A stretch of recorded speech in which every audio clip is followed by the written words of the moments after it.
ఉంది కాబట్టి ఏం చెప్పదలుచుకుంది, ఏం జరుగుతుంది అనుకుంటున్నారు ఈ విషయంలో? ముందుగా ఏయోటి ప్రేక్షకులకు ప్యానెల్లో ఉన్నటువంటి సభ్యులందరికీ నమస్కారం. అయితే మనం ఏం మాట్లాడినా ఒకటి మాత్రం వాస్తవం, కేటీఆర్ ఒప్పుకున్నాడు ఇది నేను తప్పు చేసిన అని. మీడియా ముఖంగా చెప్పిండు, అది కావాలనుకుంటే ప్లే చేస్తే ఎక్కడో దొరికిపోతుంది. ఆయన ఏమన్నాడంటే ఏమైంది, చిన్నదే కదా, ఎన్ని కోట్లు, 54 కోట్ల 88 లక్షలు, 54 కోట్ల 88 లక్షలు చిన్నదే కదా అని ఆయనే అన్నాడు. దానికి తోడు ఏంది అని అంటే, ఎవరైతే అధికారులు విచారణ చేసిన హెచ్ఎండి అధికారులు పిలిచి విచారించినప్పుడు హెచ్ఎండి అధికారులు స్వయాన వారు ఒక విషయాన్ని చెప్పారు. కేటీఆర్ గారి ఒత్తిడి మేరకు, మంత్రి గారి ఒత్తిడి మేరకు ఆయన చెప్పినందుకు మేమేం ఎక్కడ తోచని పరిస్థితిలో ఇవ్వాల్సినట్టు వచ్చింది. ఎందుకు అనంటే క్యాబినెట్ నిర్ణయం లేదు. అసలే 10 కోట్ల రూపాయలు దాటిన తర్వాత 10 నుంచి 20 కోట్ల రూపాయలు దాటినటువంటి ఎలాంటి దానికైనా ఖచ్చితంగా క్యాబినెట్ ఆమోదం ఉండాల్సినటువంటి అవసరం ఉంది. క్యాబినెట్ ఆమోదం లేకుండా, ఎవరి అనుమతి లేకుండా డైరెక్ట్ ఇచ్చేసారు. ఎందుకు అని చెప్పి అధికారులు అడిగినప్పుడు వీళ్ళు క్లియర్ ఒక విషయం చెప్పారు. కేటీఆర్ గారి ఫోర్స్ వల్ల, కేటీఆర్ గారి ఒత్తిడి వల్ల మేము ఇవ్వాల్సి వచ్చింది అనే విషయం చెప్పారు. దీనిలో మనలో ఒక విషయం దాగింది.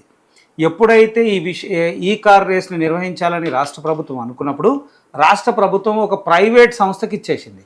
ఆ ప్రైవేట్ సంస్థకు రాష్ట్ర ప్రభుత్వానికి ఏం సంబంధం లేదు.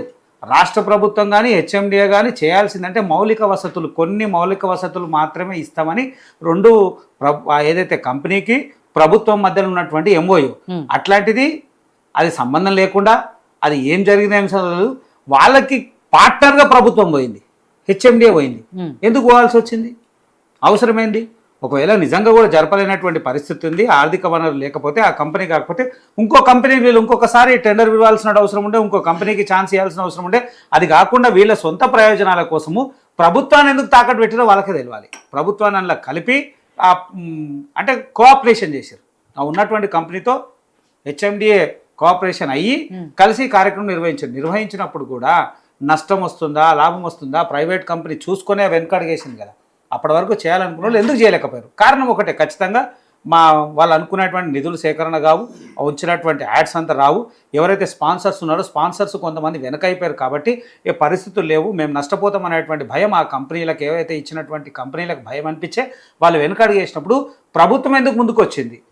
ఒకవేళ నిజంగా రావాల్సినటువంటి అవసరం ఉందంటే అయితే ప్రభుత్వం కాదు కదా, వాళ్ళు ఇంకొకరిని పిలవాల్సినటువంటి అవసరం ఉండే, దానికి కొంత సమయం తీసుకోవాల్సినటువంటి, ఆ సమయాన్ని అన్నిటికీ తీసుకోకుండా వీళ్ళే హడావిడి చేసి ఎందుకు తీసుకోవాల్సిన అవసరం ఉంది? ఇదంతా గందరగోళం జరుగుతున్నప్పుడు కూడా ఎప్పుడు జరిగింది, ఏం జరిగింది అనేది అంతా జరిగిపోయినాక కూడా ఇచ్చినటువంటి నిధులు, ఆ నిధులు ఎప్పుడైతే ఇచ్చేసారో అది ఖచ్చితంగా ఆ టైంలో ఎలక్షన్ టైం, అది ఎలక్షన్ కోడ్ ఉంటుంది.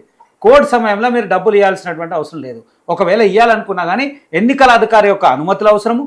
దాని తర్వాత ఆర్బీఐ ఒక మన ప్రైవేట్ కంపెనీలకు సంబంధించినటువంటి లావాదేవీలే, పెద్ద మొత్తంలో ఏమైనా లావాదేవీలు చేసినా, ఏదైనా లావాదేవీలు చేసినా ప్రైవేట్ వ్యక్తులే, ప్రభుత్వం కాదు, ప్రైవేట్ వ్యక్తులే లావాదేవీలు చేస్తే ఆర్బీఐ కనుసన్నల్లో చేయాల్సినటువంటి అవసరం ఉంది. అలాంటిది ప్రభుత్వం ఆర్బీఐకి ఎలాంటి సంబంధం లేకుండా, ఎలాంటి అనుమతి లేకుండా, క్యాబినెట్ అనుమతి లేకుండా, ఎవరితో చర్చించుకోకుండా ఖాళీ కేటీఆర్ ఫోర్స్ వల్లనే ఆటోమేటిక్గా డబ్బులు ఇచ్చిండు. ఆ డబ్బులు ఇచ్చిన విషయంలో ఈయన బహిరంగంగా కేటీఆర్ ఒక మాటను ఎంత 54 కోట్లు అని మాట్లాడాను. దొంగతనం రూపాయి అయినా దొంగతనమే, లక్ష అయినా దొంగతనమే, కోటి అయినా దొంగతనం చేసినాం, ఒప్పుకోవాల్సింది, దాంట్లో ఏమాత్రం సందేహం లేదు. అది అధికారులు తేలుస్తారు, దాంట్లో ఏమాత్రం సందేహం లేదు. తర్వాత వీళ్ళు ఏదైతే కంపెనీకి ఇచ్చారో ఆ కంపెనీకి సంబంధించిన, అంటే ఇప్పుడు ప్రభుత్వము, రాష్ట్ర ప్రభుత్వము మళ్ళీ ఎందుకు గోప్యంగా ఉంచుతుందో తెలియదు, కొన్ని విషయాల్ని గోప్యంగా ఉంచుతుంది. అదే కొన్ని కోర్టు పరిధిలో ఉన్నప్పుడు కానీ, లేదా విచారణకు సంబంధించినటువంటి అంశాలు ఉన్నప్పుడు బహిరంగంగా చేసేటువంటి అవకాశం ఉండదు. ఎందుకంటే దాన్ని మిస్యూజ్ చేసేటువంటి అవకాశం ఉండదు. కాబట్టి కొంత ప్రభుత్వం చేయదు. మళ్ళీ ఇక్కడ కాంగ్రెస్ ప్రభుత్వము ఆయనను బ్లాక్మెయిల్ చేయాలనుకుంటుందా, లేదా ఎందుకో తెలియజేస్తారనేది కొంత గోప్యంగా ఉంచారు. దాన్ని కూడా వాళ్ళు బహిరంగంగా చేయాల్సినట్టు అవసరం ఉంది. ఎప్పుడైతే వీళ్ళు కంపెనీతో చేసిన తర్వాత అదే టైంలో ఈ పార్టీకి సంబంధించినట్టు కొన్ని బాండ్స్ వచ్చినాయి. ఆ నిధులు ఎక్కడివి, అవి ఎట్లా వచ్చినాయి అంటే వీళ్ళకు ప్రత్యక్షంగా పరోక్షంగా మేము మీకు చేస్తాం, మీరు మాకు చేయనటువంటి లావాదేవీలు జరిగినాయా, ఒకరినొకరు కోఆపరేషన్ చేసుకున్నా అనేది కూడా చూడాల్సినటువంటి అవసరం ఉంది. తర్వాత ఇలా వాళ్ళ అధికారులు మాట్లాడి వాళ్ళు ఇచ్చేసి వాళ్ళు విచారణ చేసినప్పుడు ఎన్ని గంటలు మాట్లాడినా ఆయన అంటుండు లొట్టపీస్ కేసు అన్నప్పుడు ఆ కేసులకు న్యాయవాదుల్ని వీళ్ళందరూ కార్యకర్తలు అందరిని ఎందుకు తీసుకుపోయాడు? అంటే నువ్వు తప్పు చేసినావనే భావన కదా, లేదు నువ్వు చదువుకోలే. అది న్యాయవాదుల్ని ఎవరు తీసుకుపోవాలి, నేను లాయర్ని తీసుకుపోవాలి తప్పని అంటలేము. ఒకవేళ నిజంగా కూడా లాయర్ని వెంట తీసుకొని వెళ్ళాల్సినటువంటి అవసరం ఉందంటే చదువుకోని వ్యక్తులు, దాని మీద అవగాహన లేని వ్యక్తులు, వీళ్ళు ఏదో విచారణ చేసి ఏదో కాగితాలు ఇస్తే సంతకం పెడితే ప్రమాదమైనటువంటి ఆ భావన ఉంటుంది. కాబట్టి లాయర్ని తీసుకున్నాడు అవసరం. ఈయన చదువుకున్నాడు, పూర్తి తెలుసు, చట్టం తెలుసు, నువ్వే అంటున్నావు లొట్ట పీస్ కేసు అని, అదేం కాదు అనే మాట నువ్వు మాట్లాడినప్పుడు వీళ్ళందరిని ఎందుకు తీసుకోపోతున్నావు? ఖచ్చితంగా తప్పు చేసినావు, తప్పుకు ఎవరైనా అనుభవించాల్సిన అవసరం ఉంది. దాంట్లో లొసుగుల్ని దేవులాడుకుంటారు.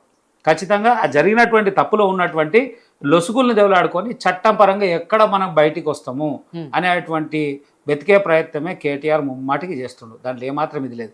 లేకపోతే నన్ను కోర్టుకో, నేనే జైలుకు పోతా, నేనే యోగా చేస్తా. యోగా చేయడానికి జైలుకు అవసరం లేదు. పాదయాత్ర పోనీకే జైలుకు అవసరం లేదు. ఆయన ఏమైనా మాట్లాడితే నేను పాదయాత్ర చేసుకుంటా, యోగా ఇంట్లో చేయరండి. ఆయన యోగా జైల్లోనే చేయాలని ఉంటుందా? ఏమైనా జైల్లో కొత్త కోచింగ్ సెక్షన్ పెట్టిందా? కోచింగ్ ఏం పెట్టలేదా? యోగా కోచింగ్ ఖాళీ జైల్లోనే నిర్వహించడం అనేది ఏం లేదు కదా. పాదయాత్ర చేయాలనుకుంటే చెయ్యి. ప్రజా సమస్యలు అనేక సమస్యలు ఉన్నాయి కదా. సమస్యలు లేదు నేను తీసుకొని పోయి జైల్లో వేసినప్పుడు అయినా జైల్లోకైనా బయటకు వచ్చి పాదయాత్ర చేస్తా. అరే ఎట్లా మాట్లాడుతున్నారు? హాస్యాస్పదమైనటువంటి విషయం. అంతే పక్కాది క్విట్ ప్రోకోనే జరిగిన దానికి ఎట్లొచ్చింది ఏమొచ్చింది ప్రభుత్వం పూర్తి స్థాయి విచారణ చేసినప్పుడు ఖచ్చితంగా బయటపడతారు. దాంట్లో ఏమాత్రం సందేహం లేదు. ఇక అది ఇయ్యాల పడతారా రేపు పడతారా. తర్వాత మా కార్తిక్ గారు ఒక మాట మాట్లాడారు. సరే ఏదేమని ఉండని ఆయన ఒకటి అంటుండు, అంటే చట్టమే అట్లున్నది. ఆయన ఆ చట్టంలోని లొసుగులను తీసుకొని ఇలా వాళ్ళు మాట్లాడుతున్నారు. ఇలా కార్తిక్ గారు కూడా కాంగ్రెస్ ఆయన కూడా ఆ చట్టంలో ఉన్న చిన్న లొసుగు, ఆయన ఎట్లయితే చట్టంలో లొసుగులు చూసుకొని మాట్లాడుతుండో ఇప్పుడు ఈయన అట్లే మాట్లాడుతుండు. ఏమంటుండు? రేవంత్ రెడ్డి బాధితుడు కదా. ఇప్పుడు నేనేమంటున్నా, అరే కార్తిక్ గారు నేనేమంటున్నా, అరే మీరు అనేది కరెక్టే. అరే మీరు చట్టంలో అవకాశం ఉంది కాబట్టి నువ్వు మాట్లాడుతున్నావు కదా. ఇప్పుడు గంజాయి అమ్మేటోన్ని, గంజాయి తాగేటోని ఎవడు పట్టుకుంటలేడు. ఎవరు డ్రగ్స్ తీసుకుంటే పట్టుకుంటలేరు, అమ్మేటోని పట్టుకుంటున్నారు. ఒకవేళ చట్టంలో అలాంటిది కూడా వచ్చి తాగేటోని కూడా పట్టుకొని, గంజాయి తీసుకున్నోని కూడా పట్టుకొని, స్మగ్లింగ్ అని పట్టుకొని, వానికి సహకరించిన కూడా పట్టుకుంటే ఇట్లా జరగకుండే. అలా జరగలేదు కాబట్టి చట్టంలో లొసుగులు తీసుకొని ఇవాళ రేవంత్ రెడ్డి బయటపడ్డాడు, రేపు కేటీఆర్ కూడా బయటపడతాడు. రైట్. సో శ్రవణ్ గారు, మీ విశ్లేషణ ప్రకారం ఈ ఫార్ములా ఈ కార్ రేస్ విషయంలో ఏం జరిగింది అనుకోవాలి? నిజంగా అవినీతి జరిగిందా, లేకపోతే వాళ్ళు అంటున్నట్టు బీఆర్ఎస్ పార్టీ